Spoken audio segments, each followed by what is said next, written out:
நேற்றைய தினம் அக்கா வழங்கிய 2 சப்பாத்திகளும் கூடுதலாக வற்புறுத்தி வழங்கிய 1 சப்பாத்தியும் சாப்பிடாமல் சென்றிருந்தால் மலையேறி திரும்பியிருப்போமா என்று தெரியாது. அதன் பிறகும் பலமுறை மலையேறும் பொழுது சாப்பிடுவதற்கு ஏதேனும் கொண்டு செல்லுங்கள் என்று மீண்டும் மீண்டும் அக்கா வலியுறுத்திச் சொல்லியும் அதன் அருமை உணராத நாங்கள் கடையில் ஏதேனும் வாங்கிக் கொள்கிறோம், தின்பண்டங்கள் வாங்கிக் கொள்கிறோம் என்று அலட்சியமாகச் சொல்லி வீரநடை போட்டு சென்றோம்.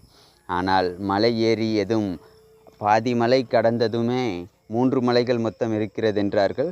அதில் முதல் மலையின் பாதியிலேயே அதன் அருமையை உணர்ந்தோம். அதன் அருமையை உணர்ந்த கணமே அக்காவை தொலைபேசியில் தொடர்பு கொண்டோம். அப்பொழுதும் கூட நடுவழியில்தான் இதன் அருமையை உணர்வீர்கள் என்று அக்கா சொன்னது, அம்மா சொன்னதாய்